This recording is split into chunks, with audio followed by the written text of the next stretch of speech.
2 in 3 young people leave school with no work experience at the moment. And even at age 13, which is the one that stood out for me, 1 in 3 is already stressed about what their future career is. Some students who have amazing parental networks, alumni networks they can draw upon, and you've got students who have no careers advisor in their school to draw upon. So we're now the UK's largest provider of virtual work experience. So we have about 1.5 million students on the platform. The future of early careers is exciting.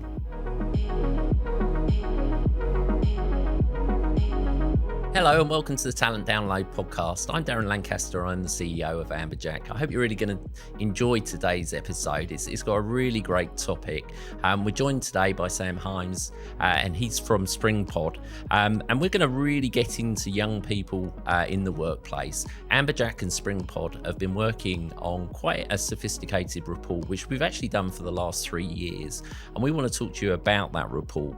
And it's really looking at the Gen Z careers and what basically happens to individuals in the workplace. It's quite topical at the moment. Young people in the workplace, as we know, specifically within the UK, there's such a high proportion of people coming out of education that don't actually have in employment. And as I've spoken to many times on this podcast, I've got the 5 kids, and it worries me quite a lot, kind of what that future will be. So I hope you're going to enjoy today.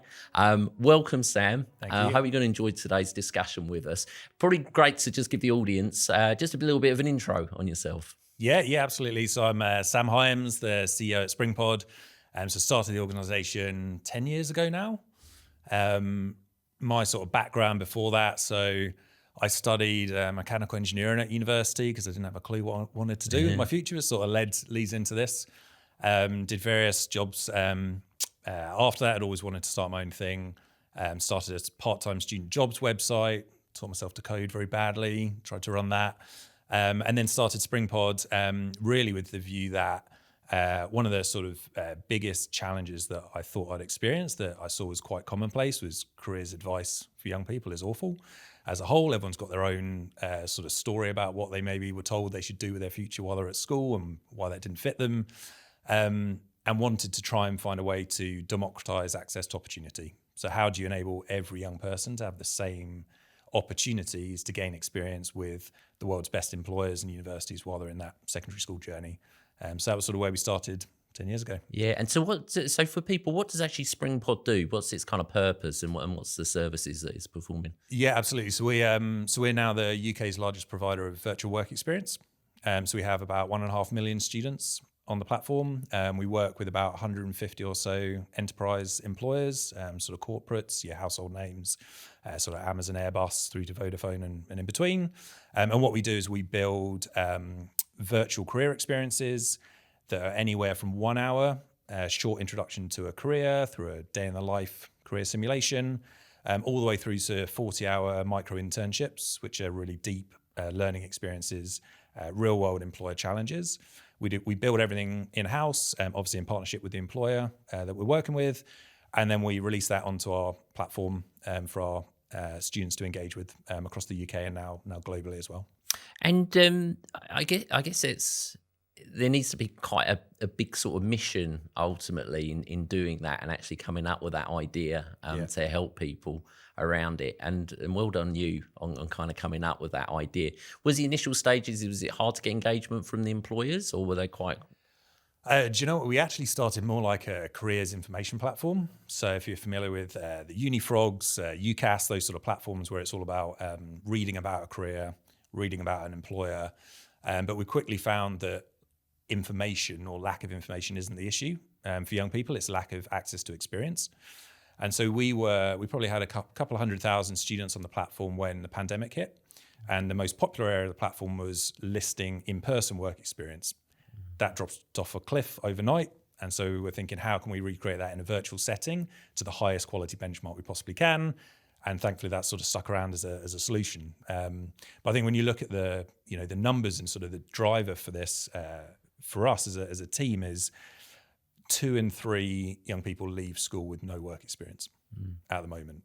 So for all the brilliant government ambition to give every young person work experience and youth guarantee and all these really sort of laudable ambitions, the supply and demand just doesn't match up for us. So you've got to have a scalable solution that can work in parallel with in-person, but can reach students at scale and remove all the barriers that in-person has with cost, with geography, with access through networks, etc.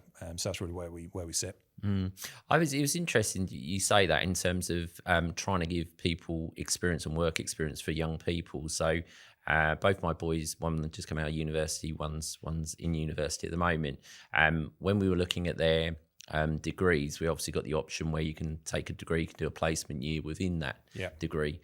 And I was a little bit skeptical because I was kind of traditional. I'd sort of I'd done the 3 years at university and then sort of come out type role. And I was like, okay, how's this definitely going to work? It may be another year that you're potentially delaying kind of being full time. And how do you then come back in the workplace?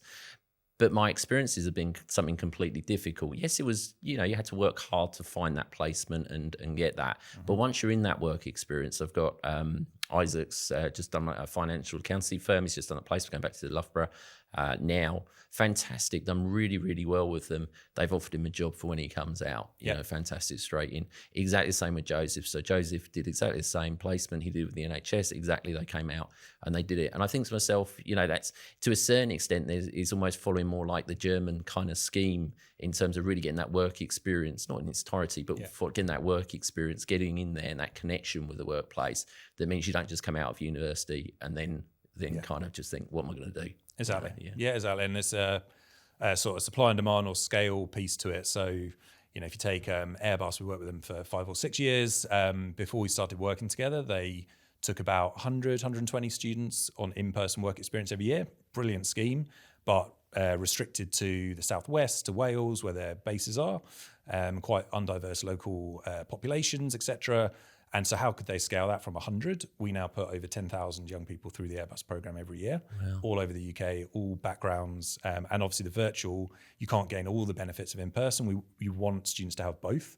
But why can't a young person do 10 virtual experiences with the world's best employers while they're in school and then pick the in-person placement that suits them best based on everything they've learnt for that? And also opening up these corporates who have such limited access. You talk about the NHS.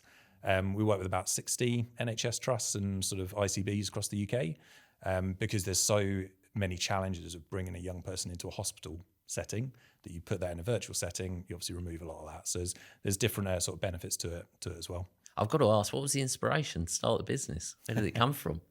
It was mostly around sort of careers advice and the sort of disparity I saw between access for young people. You have some students who have amazing parental networks, alumni networks they can draw upon, and you've got students who have no careers advisor in their school to draw upon. So it's how do you just remove that and use technology? At that time was, you've got tech now, can't you just connect the student directly with the employer? So that was the sort of naive starting point that we started with. But it's now scaling. So we have over 500,000 enrollments a year in the programs with those employers.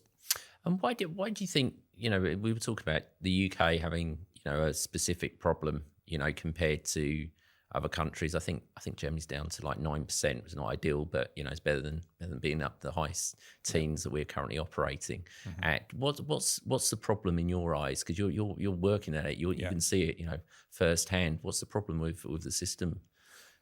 Where do you start? I think one of the major things is, so if you think about it from an employer's perspective, if you're an SME, what are the incentives to bring a 15, 16-year-old into your organization? It's a lot of hassle to do. You have to think about tasks to give them. You have to take your colleagues' time to make sure they're being looked after throughout the week, etc. So there's a lot of overheads to it, and there's no incentives. So, is there an opportunity in our mind to maybe think about the apprenticeship levy? Could you put that towards work experience or shorter format experiences of the workplace?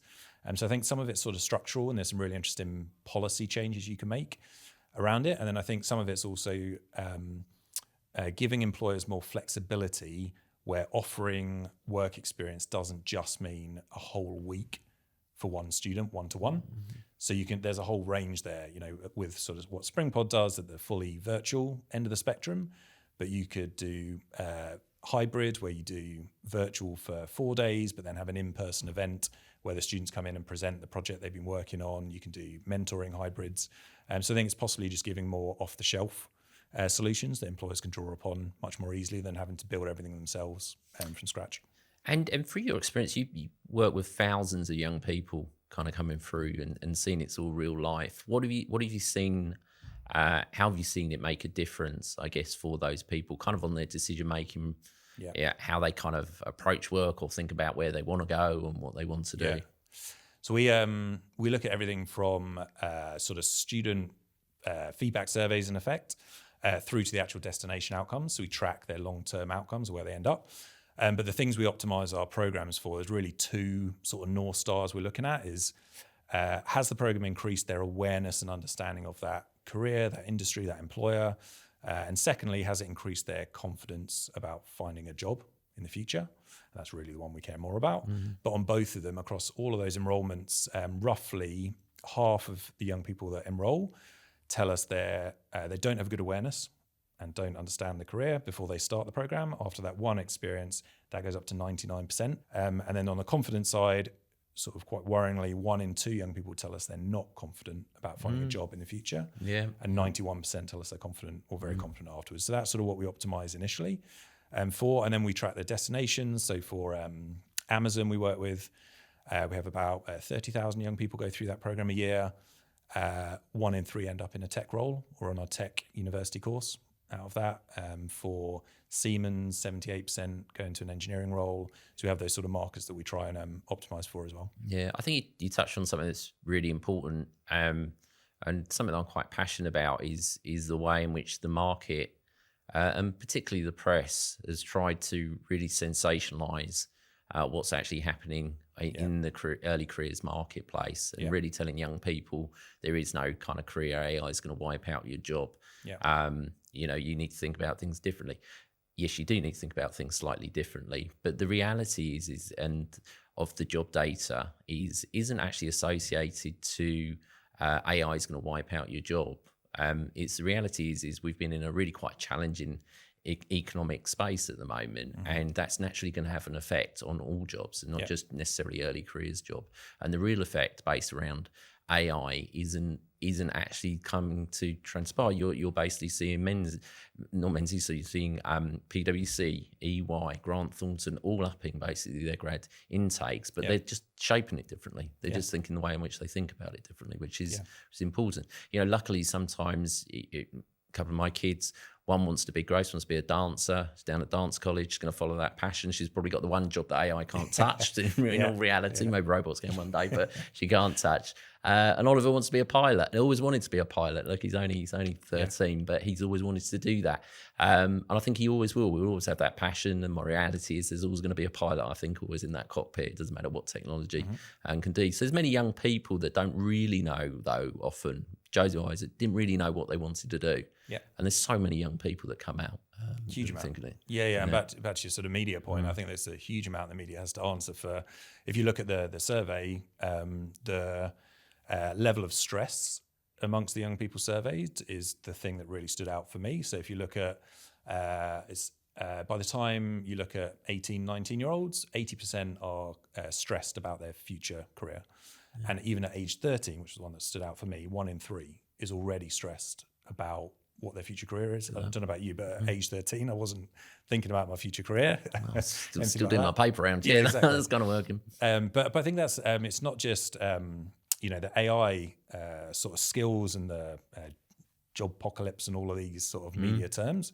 It's also all of them, truth about cost of living as well. So that's another factor that's feeding into this just level of worry and concern amongst younger people. I think that's really why you're seeing the other data showing that because of that, students are starting to think about their career at a younger and younger age every year. And that's the trend we've seen over the last 3 years. So even engaging before the start of secondary school is now quite sensible for a lot of employers to start shaping that and supporting students so they can just feel more confident and positive. What are the barriers that are in place to kind of do that? Is there blocks? Is it in the education system? Is it government led? Is it employer led? How are we blocking it? there's a bit on all sides, obviously. I think schools are typically desperate for employer engagement. They're now measured on employer engagement much more heavily than they used to be. Sort of from an Ofsted perspective for the Gatsby benchmarks and other sort of markers like that as well. For employers, it's your what's always existed, I guess, with unless you go school by school and do careers fairs or talks or mentoring, you need a big team to do that. It's a lot of investment. So what are the other solutions, either hybrid or virtual or both, that could make that just a bit easier for them? And what can employers do? What should they be thinking about to make it better? So you should definitely be thinking about how they present careers. So again, the data in the report, I think it's 82% of young people want careers presented realistically. So they want authenticity. It's the same as the sort of TikTok generation. They want authenticity in how things are communicated to them.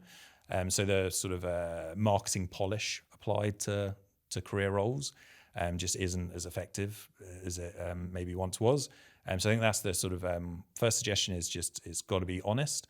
50% of students care most about salary, or 50% said that was the number one concern, as you'd probably expect, especially with cost of living, etc. So if you can put that up front and also present the role with its sort of warts and all as well. So I think that's possibly one of the reasons you see quite a high churn rate with apprentices in particular, is the feedback we get from our employers is a lot of the young people turn up and the role's different from what they were sold. Yeah. And it obviously doesn't help anyone in that case. The employer has lost a load of investment that they've put into that recruit. They've got to go back out to market. So if you can do that up front by giving them a bit of a day in their life simulation, or however you get that across before they hit the apply button, then it should serve both sides. Yeah, good.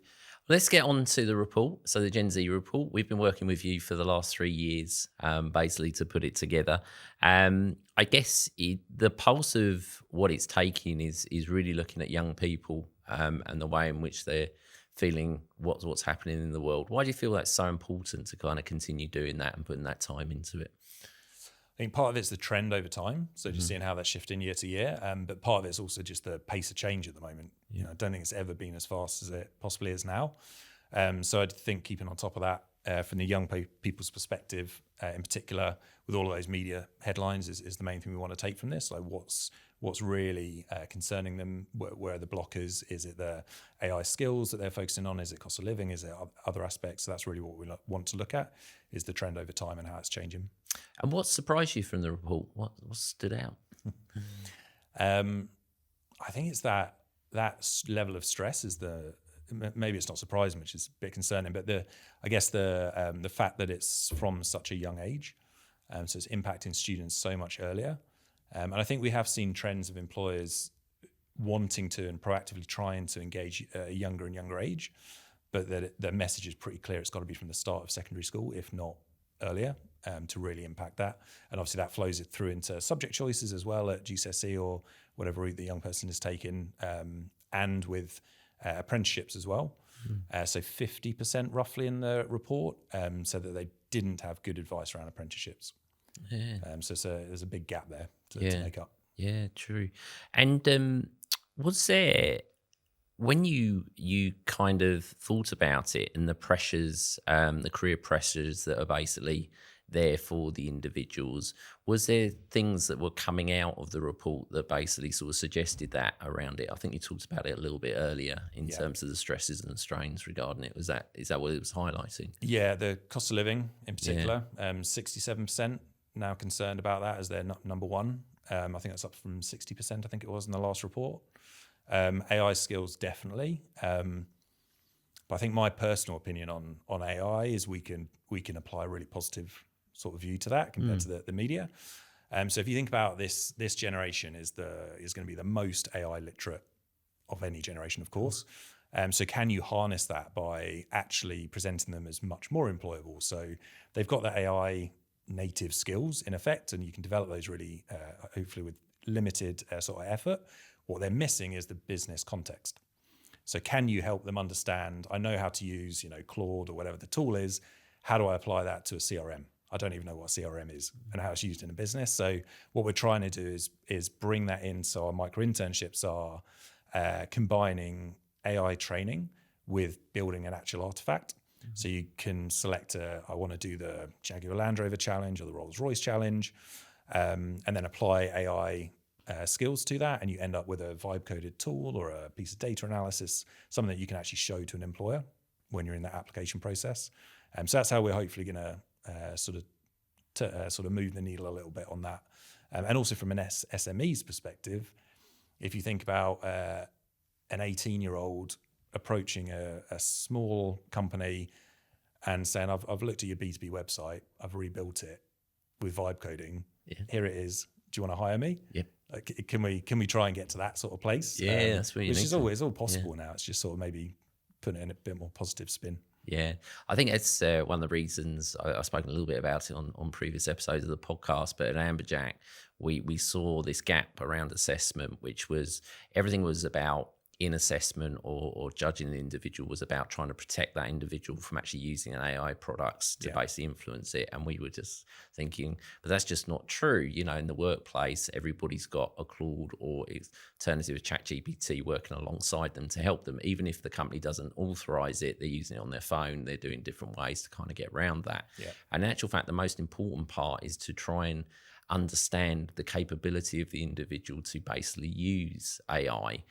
in assessments. We basically created a whole case study where basically a candidate goes in, sees so much information, couldn't possibly do it as a human and kind of digest all of that information, but basically needs to use a large language model within that process to prompt, to iterate, to kind of come up with decisions. And then we kind of overlay that with our own assessment product to basically look at future potential, to actually work out the conclusion around that. And I think if you layer that and think about it logically, it's the same to the way in which Springpod are thinking, that really gives you better intel really around what the individual of the future are going to be. And there's plenty of books that kind of sort of back that up in terms of the way in which we're going to work. And I think that the reality is that's what we're going to be. Yes, things are going to get change, things are going to progress, things are going to move, but the reality is the human being is still going to be here, and basically, but we're going to utilize these tools more and more to help the productivity of us.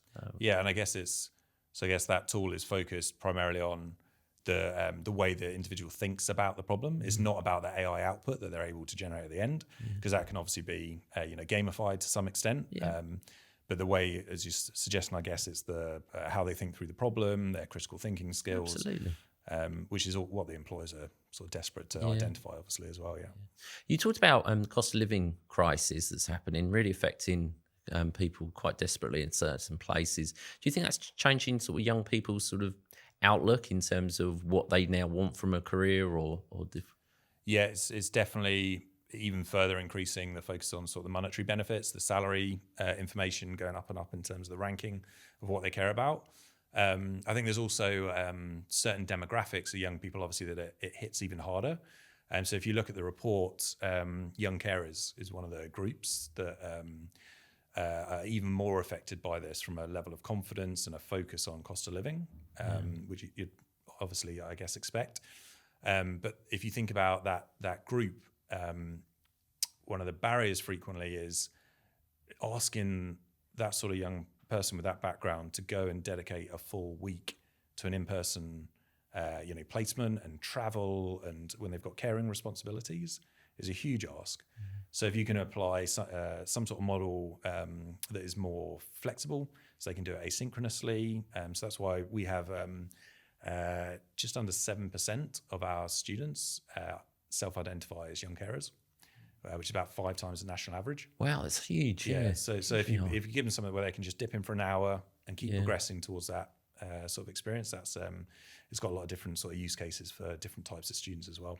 And is that the biggest area you see the inequalities sort of exist around carers? Is it, or is there other places? Definitely carers, young carers, and sort of disadvantaged students are free school meal recipients as well. So cost of travel as a barrier for in-person as well is obviously something you can remove with hybrid or virtual.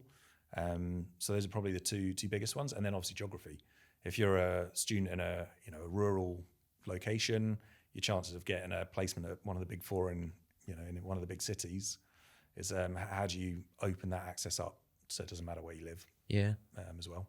Yeah, I mean, I remember many years ago, I met someone, she actually became a reporter in the BBC, but was a carer, was very much on, every penny kind of mattered. Yeah. And that ability to kind of, whether it was to go to an interview or to do those types of things, was really hard and really difficult in terms of actually being able to do that. And, and to see their then success of what they actually then became is quite inspiring, really, to actually get through all of that. And I think there's so many people out there.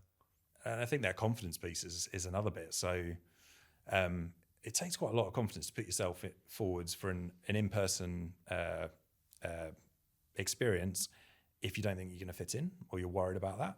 Whereas you can lower that barrier to entry if you put it in a virtual or hybrid setting, generate that confidence, build it up, and then progress that individual who's maybe from a minority background into those experiences.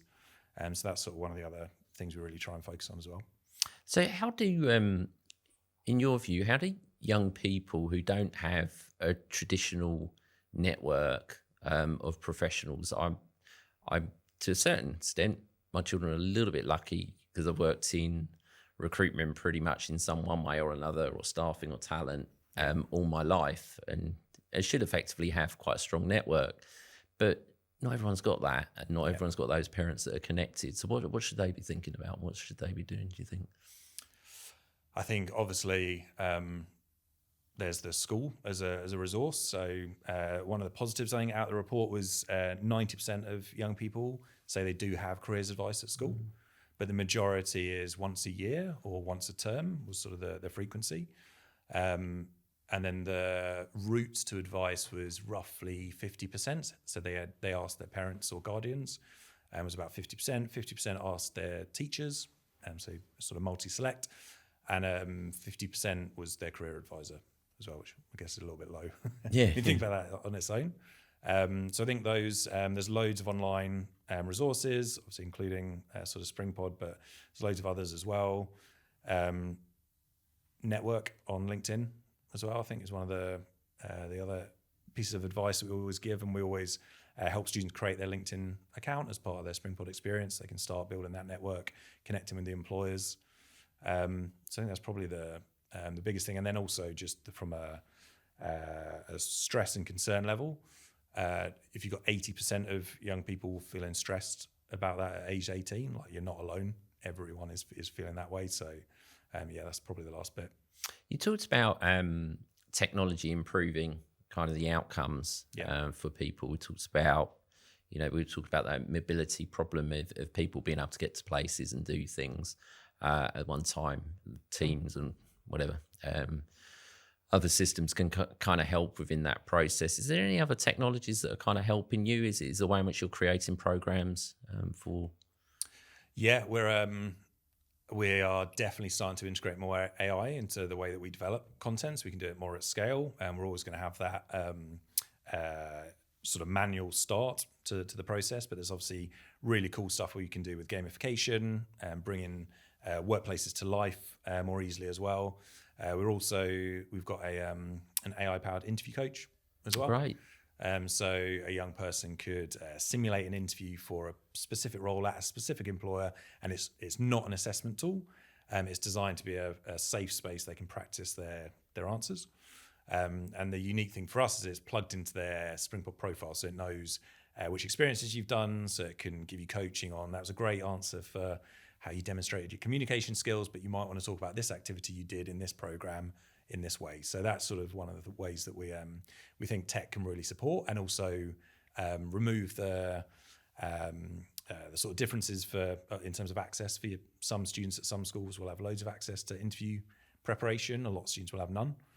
So this can be that sort of leveler for those students as well. Yeah, that's good. I think you spoke about in the last part of the discussion, we talked about LinkedIn and the way in which you represent them yourself, and that's great that Springpod kind of offer that, because I do see that in young people, the imagery that you put on your LinkedIn profile, the photo, the kind of just being quite, straight, friendly looking, and being normal rather than kind of caricature faces or things like that, representing the experience that you do have, what you have done, whether it's you elements of your work experience part-time or not, and the way in which you represent yourself, hugely important to an employer, because they will be checking, they will be looking at these types of things to see how you're providing. So good bit of advice. So going back a little bit to the report, what do you think that young people expect from employees over the next 5 years? Did it bring anything out that kind of...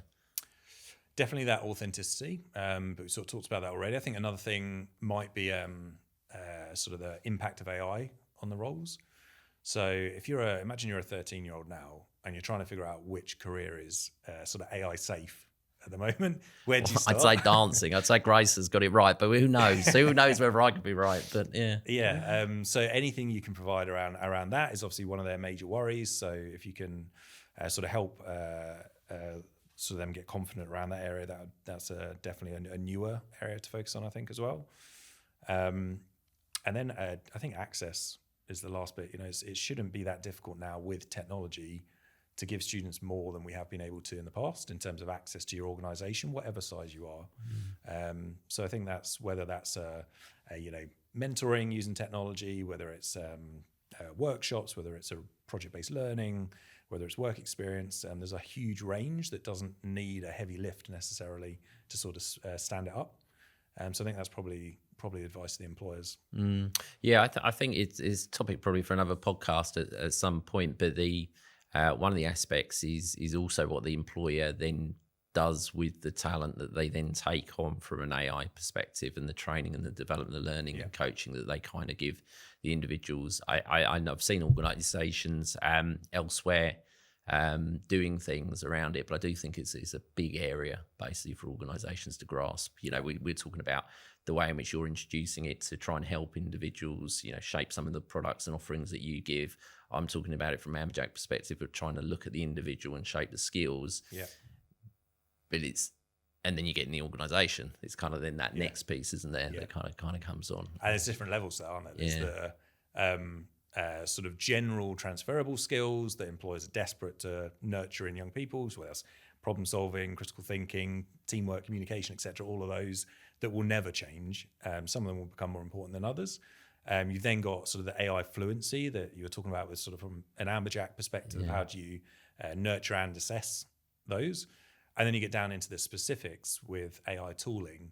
So that's the bit that when we talk to employers and say, do you want us to help train young people on the latest tools, AI tools, or technical tools for a specific role? Say, no, don't go that far, because we do that. Like, we're really good at that when young people turn up in our business. What we need you to do is help them gain the communication skills, because they're falling down in an interview. They can't communicate with colleagues. They can't pick up the phone frequently when they're coming into the workplace. So it's how do you develop those transferable skills and almost leave the really deep AI training to them. Yeah. So what advice would you give to organisations in terms of their early careers attraction strategy? You see lots of it. You're seeing it every day. Yeah. You're in the market. Is there any advice you give to them? Things they should improve or things they should think about? Yeah, there's definitely a few. So I think one piece is around volume. Almost every employer, pretty much every employer that we partner with, their application volume's gone through the roof with AI. Yep. So it's how do you find the needles in the haystack, the sort of gems in there. So part of the way that our philosophy would approach that is put a little bit more friction ahead of the application process.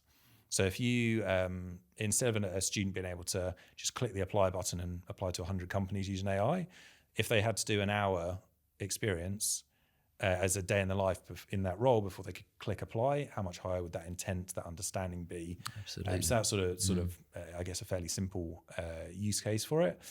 I think another maybe more general thing, especially with the economic landscape at the moment and pressures on employers, how can you bring more different areas of the business together and link those activities? So we work either with early talent and HR teams, or we work with social impact, CSR, education liaison type teams, and frequently both. And that's something we see a lot in the corporates and enterprises we support, is those teams often don't always talk to each other. So that you've got a load of great work going on from a school engagement, university engagement perspective over here, and then you've got the early talent team who are doing their hiring work over here. and actually linking those two together to provide a really massive funnel from the engagement activity, which benefits the organization from a social impact perspective, from an ESG reporting, and then flow that pipeline into the early talent through nurturing over a number of years. And that's sort of one. And then also linking the social impact to the bids and tenders, procurement, if that's relevant for that sort of organization. So I think that collaboration is quite an interesting one. And also from with a tech lens on it, almost like a one-to-many approach. So if we're building stuff for a multinational in the UK market, it's not a lot of work necessarily to adapt it for the US or for another region. So can you build it once and then open it up wherever you've got needs sort of globally? You picked up right at the beginning of that point. You picked up on something in terms of asking. So we've got this massive funnel. We got more because of click apply and all these reasons why our candidates can come through the funnel. You talked about making them do some work at the front end. Whether it's the hour activity and things. Is that something that Springpod can kind of help employers with in terms of kind of creating an immersive activity or something like that? Yeah, exactly. It's what we've always done, but not for that use case. Yeah. So we create career simulations. So if it's Rolls-Royce, it might be an aeronautical engineer experience where you do a day in the life activity. You're assessing the turbine blades, and then you're moving on to the airflow over a wing and doing different interactive activities to get a better understanding of that. We started with that as a way to inspire and support young people to become aware of the career, but it's dual use. So you build it once, and then actually that can sit ahead of your application process. And then there's another way that we're seeing quite a few employers use it as well, is at the end of that application journey for unsuccessful candidates and successful, but for unsuccessful, the 99% you might be turning down, sorry, but here's an experience with us that will help you get your next role. So that sort of positive candidate experience piece. And then for the successful ones, it's that onboarding, early onboarding piece to prevent churn before they turn up on day one and to get them up to speed faster. So it can be used in sort of a few different areas there. I think it's a really interesting concept to kind of build upon. I think it just to stop, to a certain extent, getting a candidate to immerse their time in it, and different organizations doing it slightly different ways. They're trying to find out, ask them questions more about the organization. What do they know? Those types of things regarding it.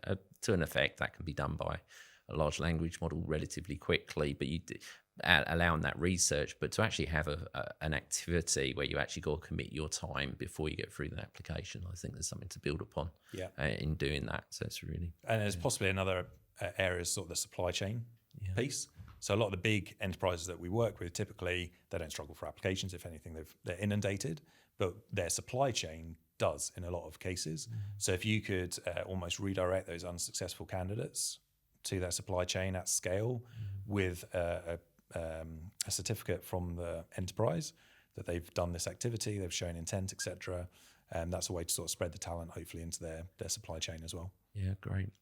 So, getting into kind of one of the more final questions, what advice would you give to, I guess, basically the UK kind of career advice about the things, things we should think about, things that we've talked about a lot today, but things that tangible things that we should as whether we're UK PLC or whatever, in terms of things we should do, and whether you're in the education system around, what are the things we should be thinking about? So I think from a policy perspective, I'd say we've got to think about the incentives for employers with regards to work experience and experiences of the workplace. So how do you build something that incentivizes an SME to give opportunities to young people at scale? Now, whether that's through project-based learning, where the employer's getting a real solution to one of their real problems that we're sort of working on, or whether it's a financial incentive or some sort of levy or whatever it is. But I think there's got to be something there that moves the needle from 1 in 3 young people getting work experience at the moment to 3 out of 3. So that's from a policy perspective.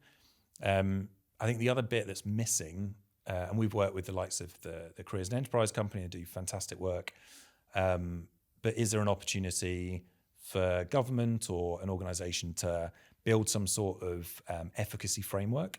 So if you think about from a school's perspective, you've got so many options. You can bring in mentors, you can do careers fairs, you can do work experience. You don't really know how effective each one of those is. So it's not like you can look at that and go, this has got this level of impact on young people's futures. But that could now exist. You've got destination data, you've got the input. Can you have some sort of framework where you can put all of these different really well-meaning initiatives through that, and they can make an more informed decision? So a little bit blue sky, but that'd be really cool. So I think that's probably from those perspectives. On the employer side, I think it's the more off-the-shelf solutions to engage in with young people. So it's not just a 5-day work experience or nothing. There's a huge range there, but how do you make it easy? Whether that's through a central government portal or something that makes it a lot easier for them to just offer some support to young people. Good. Excellent, Sam. So a fun way to always finish a podcast with you, quick fire round, do it with every guest that I've had on. You can give one word answers, sometimes two words are allowed, and I'll quickly fire through them. So apologies for me just looking at my iPad here. So here we go. So coffee or tea? Coffee. Text or call? Text. Degree or apprenticeship? Apprenticeship. LinkedIn or TikTok? LinkedIn. Virtual or in-person work experience? Virtual. Passion or pay? Passion. Careers advice in the UK schools, fit for purpose? Yes or no? No. Biggest myth about Gen Z in one word? They lack ambition. Okay. So finish the sentence. Schools should do more. Careers advice. Careers advice. Employers should do more. Opportunities. Best decision you made at 18. Travel. Finish this sentence. Careers guidance in the UK is inadequate. And then finally, the future of early careers is exciting. Good. Well, thank you, Sam. I really enjoyed the conversation today. I'd just like to remind everyone the current report is currently available on both Springpod and Amberjack's website. It's the future decision making for the Gen Z community. So please go ahead and find that on our website. It's a great read and plenty of useful information that you can take going forward. Thanks again, Sam, for listening in, and we'll be back again soon. Thanks a lot.